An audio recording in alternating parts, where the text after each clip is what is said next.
How to set the valve timing on a piston valve engine. The small PM Research steam engine is now fully assembled and working. This video shows how to accurately set the timing of the piston valve. In the side of the steam chest are two holes which are threaded, and the holes are normally plugged by these two grub screws. In this close-up, with the grub screws removed, you can see that the piston valve moves back and forth, and you can also see when it opens and shuts. Piston valves and slide valves are very different, but they both have the same function to admit and exhaust the steam both to and from the cylinder at each stroke.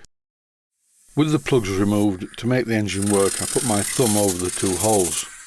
Most of the time I set valve timing by ear. Ideally, early admission is a good thing because it cushions the moving parts, but that's not always possible to achieve on very small engines. Setting this engine so the steam, or in this case compressed air, was admitted early didn't make it run very well. All I was really interested in this part of the video was to make sure that the slide valve was equidistantly passing over the ports with every rotation of the crankshaft. And as you can see from these clips, it's running okay, so why don't I just leave it like this? Well, I wish. I always like to tweak things to make them run at optimum performance. I have a term for my obsessive behaviour in this area. I call it the pencil sharpening syndrome. Even though the slide valve is in the correct place, I thought, well, I wonder what it would be like if I rotated it one turn anti-clockwise. It didn't make very much difference, but I'm thinking to myself, maybe that's a little bit smoother. The pencil sharpening syndrome, let me explain. You have a pencil and it's blunt, so you sharpen it, and then you look at the point and you think, I can get that point sharper. So you sharpen it even further, and finally you get a point of perfection. You place it on the paper and it breaks off.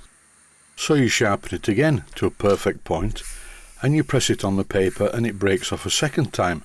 And eventually you realise that this is not the way to do it. In the end, it's probably a good idea to have a slight compromise, because the problem with the pencil sharpening syndrome is that with each sharpening the pencil gets shorter, and when the pencil gets down to 1 inch it's not a lot of good. Here you can see it in action. The timing was not bad to start with, now it's worse than it was. I'm trying to position the slide valve and the eccentric to get early admission. I did this a lot of times. I'll speed up the video to just get through it. Oh yes, and by the way, I've left out a lot of the footage because I did this for a considerable time. Being a musician, I'm quite used to practicing. The more you do it, the better you get at it. There's a bit of a variable going on with this engine because sometimes it runs okay and other times it doesn't. I thought I would treat it to some oil. This engine has not done a lot of running, and although the parts are not particularly tight, it's a good idea to run it in or break it in. After that, I would make further tweaks to the valve gear. I've told myself that the valve is now in the right place, so I'm locking the eccentric rod to it with the lock nut. That's running quite well. I wonder if I can get it any better. And herein lies the problem: obsession. I know, I'll oil the cylinder. I'm pumping some oil into the exhaust port and rotating the engine backwards.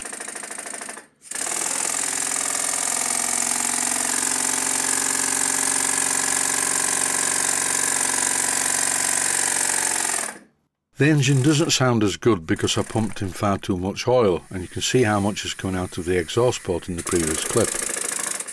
I've not got much pressure going into the engine at the moment, so I can freely rotate the crankshaft. By the feel of the engine, that tells me when the air is being admitted, and the sound tells me when it's being exhausted. There's still a bit too much oil in the engine, that's why it's making a bit of a knocking noise. That should go away soon. This is what's called a partial hydraulic lock. The end of the piston is hitting the pool of oil in the cylinder.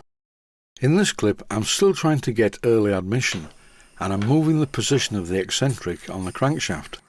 And depending where the eccentric is fitted on the crankshaft depends how advanced or retarded the timing becomes. This is starting to sound quite good. I don't really think I'm going to successfully make it so that this engine has early admission, because it runs better with the top dead centre admission, or in this case just after. I think it's time for a quick final tweak of the valve. And finally, I've slackened off the lock nut and I'm rotating the slide valve one turn. And suddenly, with that final tweak, the engine runs a lot better. It's not using early admission, or not as early as I would normally like, but it's running very evenly at both ends. I know I'll slacken off the valve one more turn, and that's it. And that is also the end of the video. I'm going to lay in a dark room for 12 hours, take some medication because the voices have started. I'll leave you with the engine running to the end of the video. Stay healthy, thanks for watching, and I hope you found it useful.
Please take the time to visit my Mainsteam Models website and click on the section of the website that says Video Playlists. And by doing that, you can find other videos that you may like to watch.